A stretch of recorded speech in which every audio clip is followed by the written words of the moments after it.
আমি রান্নাঘরে চলে এসেছি বন্ধুরা। বাইরে কিন্তু মুষলধারে বৃষ্টি পড়ছে, তো আজকে আমি রান্না করছি মাছের ঝোল করছি আদা জিরে দিয়ে হালকা করে। পুজোতে প্রচুর উল্টোপাল্টা খাবার খেয়ে ফেলেছি, যেটা হয় আর কি। বাইরের খাবার এতটা আমি খাই না, তো পুজোতে মোটামুটি টুকটাক করে খাওয়া কম বেশি খাওয়া হয়ে গেছে। তো পেটটাকে এবার তো শান্তি দিতে হবে, তাই আবার চলে এসছে আবার ঝোল ভাতে। তো আজকে মাছের ঝোল করছি, পাতলা করে আদা জিরে দিয়ে মাছের ঝোল করছি। ওই যে জ্যান্ত যে কাটা পড়া মাছগুলো থাকে সেই মাছগুলো। আর পাখুম পমফ্রেট মাছ খেতে ভালোবাসে বলে তার সাথে দুটো পমফ্রেট মাছ পাখুমের জন্য করে দিচ্ছি। তো মানে একই ঝোলের মধ্যে আর কি করে দিচ্ছি। তো দেখতে থাকো আমি কি করে মাছটা খুব নর্মাল পদ্ধতিতে রান্না করি। দেখতেই পাচ্ছ কড়াইতে আমি প্রথমে তেল দিয়ে দিয়েছি, আর তেলটা বেশ গরম হয়ে গেছে, ধোঁয়া উঠছে। মাছ ভাজার জন্য তেল সারাক্ষণ ভালো করে গরম করতে হয়, না হলে কিন্তু মাছ তলায় লেগে যায়। এবার আমি আস্তে আস্তে মাছগুলো এর মধ্যে অ্যাড করছি। দেখতেই পাচ্ছ কড়াইতে আমি মাছগুলো দিয়ে দিয়েছি, নুন হলুদ মাখিয়ে রেখেছিলাম মাছগুলোতে। এবার এটা এক পাশ যখন লাল লাল ভাজা হয়ে যাবে তখন সাইডে আমি উল্টে পাল্টে দেবো, আর ততক্ষণে মশলাটা রেডি করি, কারণ এটা আমি আজকে বাটা মশলায় রান্না করছি।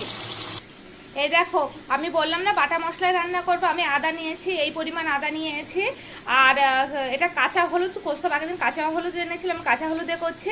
আর এই সাইজে একটা টমেটো নিয়েছি, আর পরিমাণ মতো জিরে আর ধনে আর কি ভিজিয়ে রেখে দিয়েছি। সব মিক্সিতে একসাথে আমি পেস্ট করে নিচ্ছি। দেখতেই পাচ্ছ মাছগুলো কিন্তু বেশ লাল লাল করে ভাজা হয়ে গেছে। এবার আমি মাছগুলো তুলে নিয়ে বাকি মাছগুলো এর মধ্যে দিয়ে দিচ্ছি।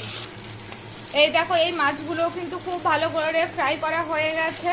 আর পাখুম না বেশি ডিপ ফ্রাই মাছ এখনো পর্যন্ত খেতে পারে না।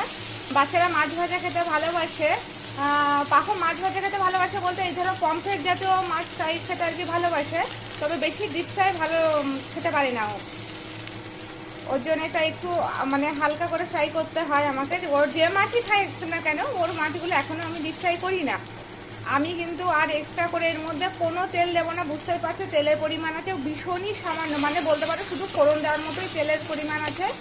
তো আমি এর মধ্যে এবার ফোড়ন দিয়ে দিচ্ছি, একটা তেজপাতা দিয়ে দিচ্ছি, আর দিয়ে দিচ্ছি সামান্য পরিমাণে এই পরিমাণে আমি গোটা সাদা জিরে ফোড়ন দিচ্ছি। এই ফোড়নটা যখন কমপ্লিট হয়ে যাবে তারপর আমি এর মধ্যে মশলা দেবো। আর আমি এখানে একটু এরকম করে আলু কেটে রেখে দিয়েছি, এই আলুটা দিয়ে করবো। তা যে মশলাটা আমি রেডি করে রেখেছি সেই মশলাটা আমি এর মধ্যে অ্যাড করে কষিয়ে নেব।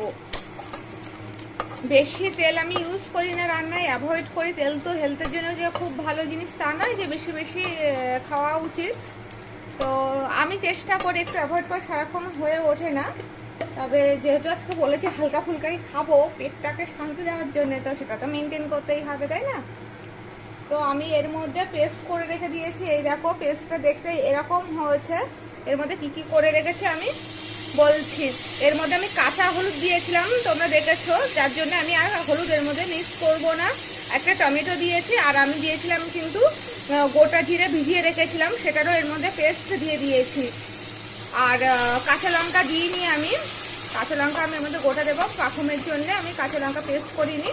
এই মশলাটা দিয়ে যখন খুব ভালো একটা গন্ধ বেরোবে তখন কিন্তু আমি এর মধ্যে আলুগুলো দিয়ে আবার একটু কষিয়ে নেব। আমি আলুগুলো আগে ভাজা করে নিলাম না, আলুগুলো ভাজা করা যেতে পারে, বাট আমি আজকে আলুগুলো ভাজা করছি না, এমনিই রান্না করছি।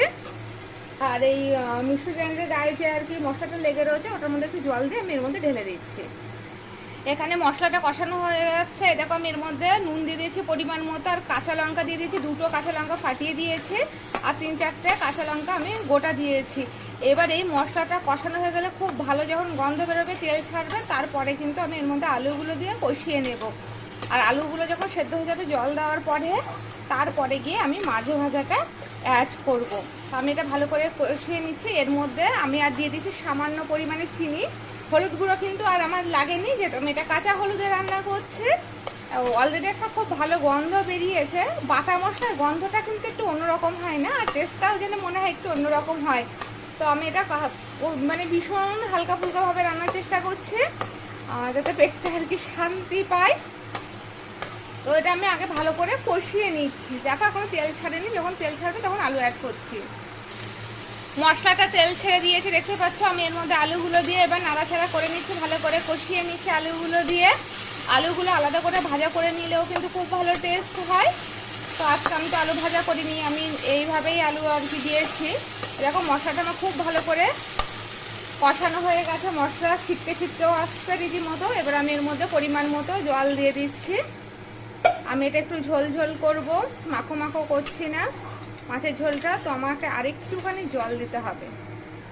আমি আরেকটুখানি জল অ্যাড করেছি, দেখেছো এটা বেশ ঝোল ঝোল হয়েছে, দিয়ে সব মশলাতে মাখিয়ে দিয়েছে। এবার আমি এটাকে চাপা দিয়ে রাখছি আলু সেদ্ধ হওয়া পর্যন্ত। এই দেখো বন্ধুরা, মাছের ঝোলটা রান্না হয়ে গেছে। মাছের ঝোলটা দেখতে এরকম হয়েছে। এই দেখো আমি ঝোল ঝোলই করেছি। আর এগুলো গরম মশলা, আমি একটু লাস্টে গরম মশলা দিয়েছি একটা ভালো গন্ধের জন্য। আলুগুলো সেদ্ধ হয়ে যাওয়ার পর আমি মাছগুলো অ্যাড করেছিলাম। দেখো মাছগুলো দেখতে এরকম হয়েছে, খুব ভালো একটা গন্ধ বেরোচ্ছে, মনে হয় খেতেও ভালো হবে হালকা ফুলকার মধ্যে। তো এইভাবে আর কি আমি রান্না করি হালকা যখন মাছের ঝোল করি।